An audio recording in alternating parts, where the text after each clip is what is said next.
La verdad que en otra circunstancia esto sería motivo de extrema preocupación, pero lamentablemente se ha reiterado tanto en este último tiempo la situación de inestabilidad institucional en Perú que casi que a nadie le sorprende. Exactamente. Deli.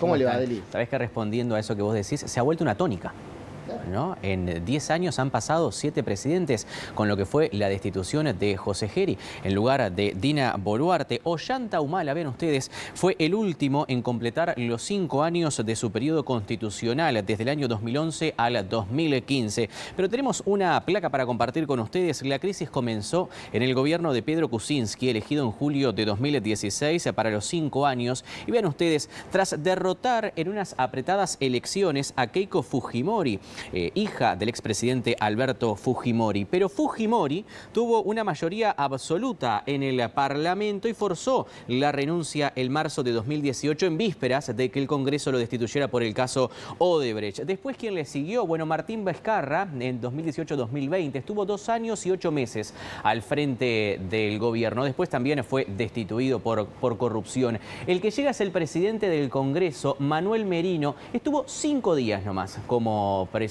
luego de protestas y que se saldara también esas movilizaciones con 2 muertos en el país, para que después llegara Francisco Sagasti en 2020-2021, estuviera 8 meses y ahí cerraría definitivamente lo que había sido el periodo de 5 años de Kuczynski. Tras las elecciones que promueve Francisco Sagasti, llega Pedro Castillo entre 2021 y 2022. Gobernó 1 año y 5 meses. Su vicepresidenta, Dina Boluarte, es quien asume la presidencia tras la destitución de Pedro Castillo por disolución del Congreso, un intento de golpe de Estado. Asume Dina Boluarte 2022, Boluarte debí decir 2022-2025, 2 años y 10 meses, también destituida en medio de casos de corrupción. Y quien asume es el presidente del Congreso, José Geri, 2025-2026. 4 meses y 7 días. ¿Qué es lo que pasó con José Geri? Bueno, se lo vio acudir a una reunión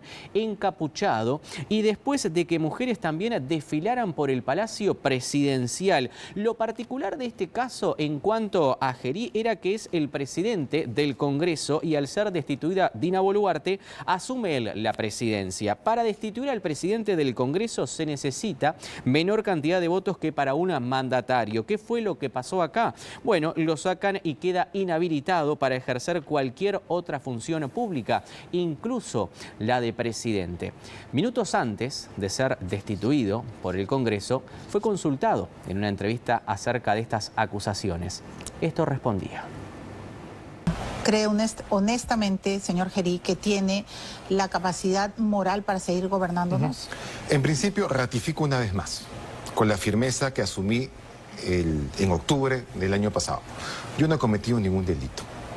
Lo que sí tengo que reconocer es que cometí el error de haberme puesto una capucha en un horario que a muchas personas les generó mucha suspicacia y dudas. Admito ese error. Lo que no voy a admitir jamás es que cometí un delito, porque nunca ha habido contenido ilícito en esa cena que tuve en aquel momento. Por un empresario chino. Bueno, veremos qué es lo que sucede de aquí en más para Perú. Vamos a establecer, ¿a ustedes les parece, un contacto con Claudio Fantini para hacer un análisis de estas situaciones que vive el país? 2 preguntas en una rápidamente. Claudio, primero te saludo. ¿Cómo estás? Las muy buenas noches para ti. Hola, hola Deli, muy buenas tardes, un gusto saludarte. Lo mismo digo. ¿Ganadores o perdedores? ¿Quiénes ganan, quiénes pierden con esta nueva destitución en Perú? Y también otra cosa que ha llamado la atención en las últimas horas es que el embajador norteamericano se involucró en esta crisis diciendo que si José Geri era destituido, eso espantaría las inversiones en Perú. ¿Esto es cierto? Sí, lo dijo públicamente, de ese modo saltó al barro, ¿no? Y se puso en la misma vereda de Fuerza Popular, el partido fujimorista, el que lidera Keiko Fujimori, y estaban solos, ¿no? Fuerza Popular y el embajador Navarro, Bernie Navarro, defendiendo a José Geri, cuando José Geri ya era indefendible. En rigor creo que era indefendible desde que asumió la presidencia, era a todas luces un advenedizo, ¿no? Él era un candidato suplente en la lista que entró en la última elección cuando inhabilitaron a Martín Vizcarra, porque después de ser presidente fue juzgado y condenado por corrupción, entonces lo inhabilitaron y tuvo que dejar su candidatura y por eso es que terminó entrando al Parlamento quien era el suplente, un desconocido total, José Gerí, del cual lo primero que se supo es que tenía una denuncia muy grave de violación, nada menos que de violación, ¿no? Pero las carambolas de la política peruana le fueron abriendo paso. La caída de Pedro Castillo, también destituido, le posibilitó avanzar en el tablero parlamentario y convertirse en presidente de importantes comisiones. Y eso lo dejó en posición para que, al ser destituida Dina Boluarte, la que había suplantado a Castillo, él quedó en la línea de Claro. sucesión. O sea, en tiempo récord, un advenedizo sobre el que pesaban sospechas muy graves, como el de una violación, y pronto, en un récord de 4 meses, acumuló denuncias por todos esos Claro, hechos que vos habías enumerado claro. de él. Sí, en 30 segundos, Claudio. Perdieron, Sí,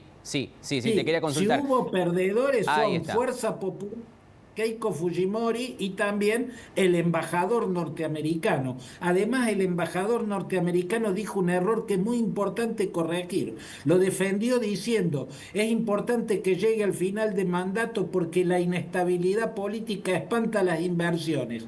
Y no es así. La inestabilidad política hasta certifica la estabilidad institucional, porque lleva más de 2 décadas de inestabilidad política y las instituciones siguen firmes y la economía más firme todavía. Al contrario, lo que está mostrando Perú, como lo mostró Italia entre la década del 60, 70 y 80 del siglo pasado, es que la inestabilidad política subrayaba y visibilizaba más la estabilidad económica. Claro, bueno, Claudio, te agradecemos, nos parecía oportuno, bueno, tener tu visión acerca de lo que está sucediendo en Perú, que nada más ni nada menos va a tener elecciones ahora en abril, el 12 de abril, y hay 4 postulantes para asumir la presidencia. Muchas gracias.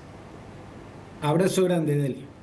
Bueno, el análisis de Claudio Fantini. Bastante complicada la situación, ¿no? Y ahora con 4 personas que están dispuestas también a tomar la presidencia. Por ahora el puesto está vacante, pero también está en juego lo que decíamos de las elecciones presidenciales ahora el próximo 12 de abril. Gracias, Delis. A ustedes, que pasen bien.